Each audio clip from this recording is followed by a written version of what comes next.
આમ આદમી પાર્ટીની પત્રકાર પરિષદમાં આપ સૌ પત્રકાર બંધુઓનો તહે દિલથી સ્વાગત છે। આપ સૌ જાણો છો કે જે રીતે રાજકોટમાં થોડા સમય પહેલા જે અગ્નિકાંડ થયું, ગેમ ઝોન અગ્નિકાંડ, અને એમાં જે રીતે અત્યારે તમારા મારા આંસુ અત્યારે પણ નથી સુકાતા, રાજકોટ વાસીઓના પણ આંસુ નથી સુકાતા, આખા ગુજરાત પણ આજે ડેડ બોડી જોઈને સ્તબ્ધ થઈ ગયું। ત્યારે આમ આદમી પાર્ટીએ વિવિધ કાર્યક્રમો કરી એની પોલિટિકલ ફરજ અદા કરી હતી, પરંતુ અમે નક્કી કર્યું હતું કે દર વખતે સીટ નામની એક બલાની રચના થાય છે। આ બલા કામ શું કરે છે? પહેલી વખત જ્યારે ઘટના ઘટે ત્યારે તુરંત જ બીજા દિવસે મુખ્યમંત્રી ગૃહમંત્રી શ્રી આવે, મુખ્યમંત્રી ગૃહમંત્રી શ્રી ચલાવે કે અમે સંવેદનશીલ છીએ, કમરબંધીને છોડવામાં નહીં આવે, ઈ રટાઈ રટાડી એની જે વાક્ય રચનાઓ છે ગોઠવે, ચમરબંધીને છોડવામાં નહીં આવે, તાત્કાલિક ધોરણે કેસ ચાલશે, વળતર ચૂકવવામાં આવશે અને સીટની રચના કરવામાં આવશે। પછી કઈ બહુ થતું નથી, ને એટલા માટે સીટના મામલે આજે હું બહુ મોટો ખુલાસો કરવા જઈ રહ્યો છું। આમ આદમી પાર્ટીએ નક્કી કર્યું કે અત્યાર સુધીની જેટલી પણ સીટો થઈ, એ સીટની જે રચનાઓ થઈ એમાંથી મેન જે ઘટનાઓ છે એમાં અમારી ટીમ, પ્રદેશની ટીમની આગેવાની સાથે ત્યાં ટીમો ગઈ। ટીમોએ જે પીડિત પરિવારો છે એ પીડિત પરિવારો સાથે મુલાકાત કરી, અત્યાર સુધી સીટે શું કર્યું, સામાન્ય રીતે થાય છે શું કે આપણે બધાએ 15 મહિનો દિવસ 2 મહિના સુધી આપણે બધાને લાગણીઓ હોય, કામગીરી કરીએ, સ્વાભાવિક એક રૂટીન પછી ભૂલી જઈએ, અને સરકાર છે એ સીટના બહાને ઢાંક પીછોડું કરીને છૂટી જાય છે। પોતે કોઈ અત્યાર સુધી જવાબદાર મોટા અધિકારી કે મોટા મંત્રી કે મુખ્યમંત્રી એમ નથી કીધું કે મારી જવાબદારી છે। ભાઈ શ્રી શ્રીયાલ પાટીલજી એક સીટ હારી જાય તો એને દુઃખ થાય, આંખમાં આંસુ આવી જાય, અને કાર્યકર્તાઓને કહે કે મારી જવાબદારી છે, એક સીટ હું હારી ગયો। પણ એમણે એમ નથી કીધું કે રાજકોટ કાંડ થયું, મોરબી કાંડ થયું, તક્ષશિલા કાંડ થયું, સુરતમાં હરણી કાંડ થયું, બરોડામાં મારી જવાબદારી છે એવું નથી કીધું, કે નથી એમણે મુખ્યમંત્રીને કીધું કે મારી જવાબદારી છે। કેમ ભાઈ?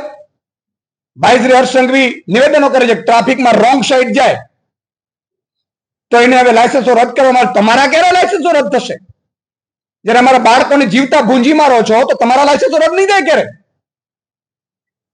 તમે પ્રજાને જે કરવાનું આવે, ટેક્સ ઉઘરાવવાના આવે, એમાં તમે પહેલા ટેક્સ ઉઘરી લો છો। એટલે આજે બહુ મોટો કાંડ સીટ કાંડમાં અમે કરવા જઈ રહ્યા છીએ। અમે સીટ કાંડમાં વિવિધ જે મોટી ઘટનાઓ છે એમાં અમારી ટીમ ત્યાં વિઝિટ કરી, પીડિતોને મળી છે, શું કાર્યવાહી થઈ છે, અને કાર્યવાહીમાં છેલ્લે મીંડું આવ્યું છે એનો અહેવાલ આજે તમને કહેવા જઈ રહ્યો છું।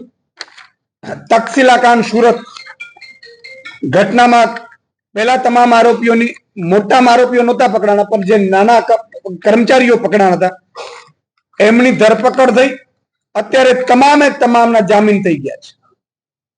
અમે સીટમાં બેદરકારી જે સરકારી મોટા અધિકારીઓ એની સામે કોઈ કાર્યવાહી થઈ નથી।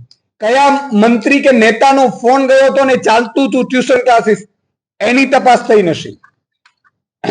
કોર્પોરેશન જીબીના મુખ્ય અધિકારીઓ સામે કાર્યવાહી થવી જોઈએ, એ પણ નથી થઈ। તમામ 14 આરોપીઓ છૂટી ગયેલ છે। સરકારી વકીલને સહયોગ મળતો નહીં માટે પીડિતોએ જાતે પોતાનો વકીલ રોકી અને અદાલતમાં ગયા છે ન્યાય માંગવા। આ સીટની જે હું વાત કરી રહ્યો છું, પોલીસની તપાસ એકદમ અસંતોષકારક છે। જે પીડિતોએ જે વાત કરી છે એની હું વાત કરી રહ્યો છું। આવી બોટાદ કાંડ, લઠ્ઠાકાંડ આપ સૌને ખબર હશે, બોટાદ લઠ્ઠાકાંડ થયું, લોકોના મોત થયા। લઠ્ઠાકાંડમાં તમામ ઘટનાના આરોપીઓની ધરપકડ થઈ, પણ બધા છૂટી ગયા છે।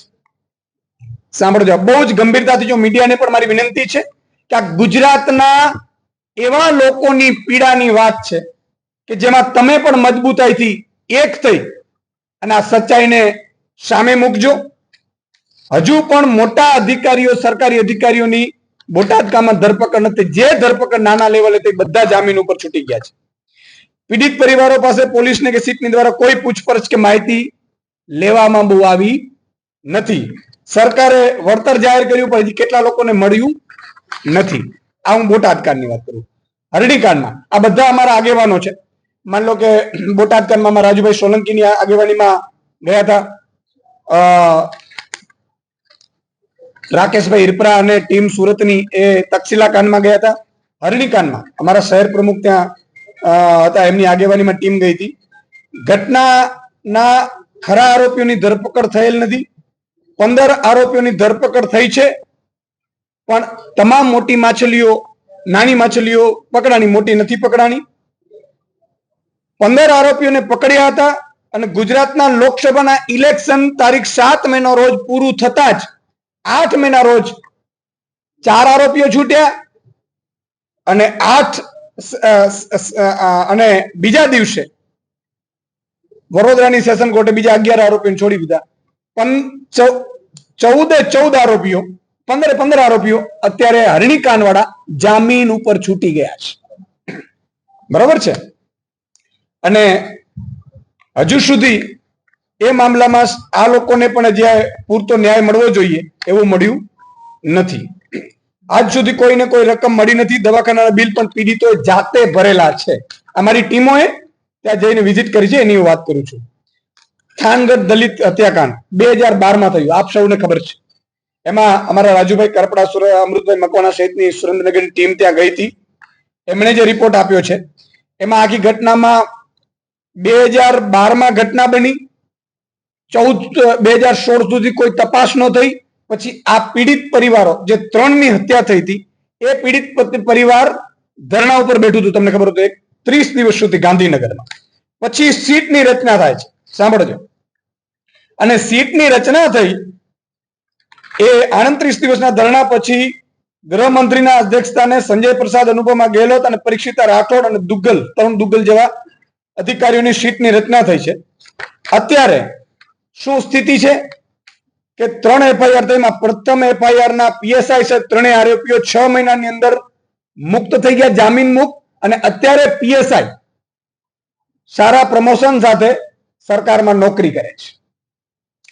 2016માં સીટની રચના થઈ. એક આરોપી હજી પોલીસથી પકડથી દૂર છે. બીજી 2 હત્યાના આરોપીઓને હજી સુધી પકડવામાં આવ્યા નથી. અને 12 વર્ષ પછી પણ ચાર્જશીટ થઈ નથી. કોઈ નેતા કે કોઈ મોટા અધિકારીની સંડોવણીની માહિતી મળી છે ભાજપના કોઈ નેતાની? કારણ કે ઘણા બધા ચર્ચાઓ ઘણી બધી છે, આપની પાસે કોઈ માહિતી? જો હું તો સિમ્પલ એવું કહું છું કે આ આખી ઘટના તમે પૂછી છે તો કહી દો આની જવાબદારી કઈ રીતે આવે. બરાબર છે? કારણ કે આ મેં પણ જર્નલિસ્ટની આખી ભાગ મ્યુનિસિપલ કમિશનર અને પોલીસ કમિશનર એ બે, કારણ કે પોલીસની પરમિશન મ્યુનિસિપલ કમિશનરને ફાયર નહીં આવે, આ બે આવે. મેયર સ્વાભાવિક છે કારણ કે પદાધિકારીની દ્રષ્ટિ આવે, સ્ટેન્ડિંગ કમિટી ચેરમેન આવે અને ત્યાંના જે 4 કોર્પોરેટરો વોર્ડના હોય, આ લોકોની પહેલી જવાબદારી બને છે. કાં તો એ લોકોએ હપ્તા લીધા હોય, કાં એ લોકોએ ફોન કરીને ચાલવા દીધા હોય અને કાં એ ફોન કરીને એ કરો. એટલે આ બધાની સંડોવણી પહેલી છે. તમને આશ્ચર્ય થશે, તક્ષશિલા કાંડમાં કોઈ મોટા નેતાનો ફોન આવેલો, ત્યાં સુરતમાં અમારી ટીમને કીધેલું કે મોટા નેતાનો ફોન અધિકારી ઉપર ગયેલો કે ભાઈ આને ટ્યુશન ક્લાસીસ ચાલવા દીધા. એમ અહીંયા પણ કોઈ મોટા નેતાના ફોન ગયા હશે ગેમ ઝોન ચાલવા દેવા. તો આ જ પીડા છે, આ બધાની સંડોવણી છે. હું તો એમ કહું છું કે મુખ્યમંત્રી શ્રી જ્યાં રહે છે વિજયભાઈ રૂપાણી, હમણાં જયારે પ્રદીપસિંહને ત્યાં ગયા, પદુભાઈને ત્યાં, બરાબર છે, હમણાં એમને મળીને આવું છું, એમના ઘરની સામે પૂર્વ મુખ્યમંત્રી રહે છે, બરાબર છે. એમણે શું કર્યું પાડોશી તરીકે? ધર્મ શું? બીજું તો છોડી દો, ભાજપના નેતાઓ પાડોશી હોય ને તો તમને આ શું તમારા રોકી નથી શકતા. સાહેબ, અમે કાંઈ નથી તો લોકોના દુઃખમાં ભાગ લઈ અને અવાજ તો ઉઠાવી શકીએ છીએ. એટલે આ બહુ જ પીડાદાયક છે. કોને કેવું એવી વાત છે. અને એટલી હદે ભ્રષ્ટાચાર ચાલી રહ્યો છે. આ સીટના તમે આખો રિપોર્ટ સોંપજો, હું તમને આપીશ આખો રિપોર્ટ. આ સીટોમાં માત્ર ને માત્ર સીટ પુરાવાનો નાશ કરવા માટે અથવા તો ઢાંક પીછોડ કરવા અથવા પોતાના માન્યતાઓને બચાવવા માટેનું ષડયંત્ર છે. આ હું સીધો આક્ષેપ કરું છું. એન્ટી કરપ્શન બ્યુરો પણ એક ભાગ છે સરકારનો. સરકારના 3-4 એવા ભાગ છે જે સરકારના ઈશારે ચાલે છે. આપણે કહી દઉં, વિજિલન્સ છે, એસીબી છે, તમે ટીપી ટાઉન પ્લાનિંગ છે, આઈએસ આઈપીએસ તો છે જ. આ લોકો દેખાડા પૂરતું કરશે. તમને ખબર હોય તો મગફળી કાંડમાં પણ આવી મોટી મોટી વાતો થઈ હતી. તમને ખબર હોય તો મોરબી જે ઘટના થઈ, મોરબી ઘટનામાં પણ અમારી સીટે રચના ત્યાં મુલાકાત કરી છે. કચ્છમાં નલિયાકાંડમાં પણ થઈ છે. બધી વિગતો તમને મળશે, એમાં પણ તમે જોયું હશે. એટલે એન્ટી કરપ્શન બ્યુરો માત્ર ને માત્ર પોતાના મહિને જે એકાદ કેસ કરવો પડે એનાથી વધારે કાંઈ નથી. હું તો એમ કહીશ કે એસીબીમાં જો તાકાત હોય તો આઈપીએસ આઈએસ ના પણ મોટા ભાગના રૂપિયા જે કન્સ્ટ્રક્શન લાઇનમાં જમીનોમાં ફરે છે એવું મેં સાંભળ્યું છે. એસીબીમાં તાકાત હોય તો કરવું જોઈએ. અત્યારે મોટા ભાગની સંપત્તિઓ વધી રહી છે, તો એ સંપત્તિઓ વધી રહી છે, દસ્તાવેજોમાં નામો છે, તો એસીબી રાહ એની જુએ છે. આટલી બધી મિલકતો છે. તમને ખબર હશે કે અત્યારે તમે પૂછશો તો તમને પણ ભાજપ વાળા બહુ ગુસ્સાથી, કારણ કે ભાજપને અહંકાર આવી ગયો છે. ભગવાન રામની અયોધ્યામાં તો એમણે વટાવી દીધા, ભગવાન રામે. એટલે આ એક ઘટના એ છે કે આ અહંકારીઓ અને આવડત વગરના છે. જોજો તમે, આવડત નથી. ગૃહમંત્રી મુખ્યમંત્રી આવે પછી યાર કોઈની તાકાત છે કે એમાં તપાસ ન થાય? મોરબી કાંડમાં ગયા હતા, અમે ગયા ત્યારે ત્યારે પહોંચ્યા હતા. મેં કીધું પણ મુખ્યમંત્રી મેં કીધું આમાં તો માનવતા રાખજો, ઈશ્વરને સાક્ષી રાખીને. ઈશુભાઈ કોઈને છોડવામાં નહીં આવે, કોઈ પકડા જ નથી.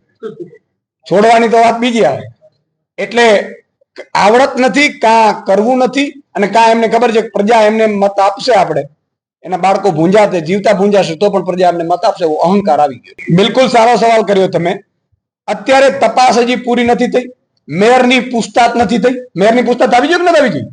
કારણ કે મેયરની જવાબદારી આવે છે. મેયરને બેનને ખબર નહોતી. તમે પૂછ્યું, મને રાજકોટના પત્રકારોને અભિનંદન આપું છું કે આ ઘટનામાં જે રાજકોટના પત્રકારોએ જે જવાબદારી નિભાવી છે એ એક્સ્ટ્રા ઓર્ડિનરી છે.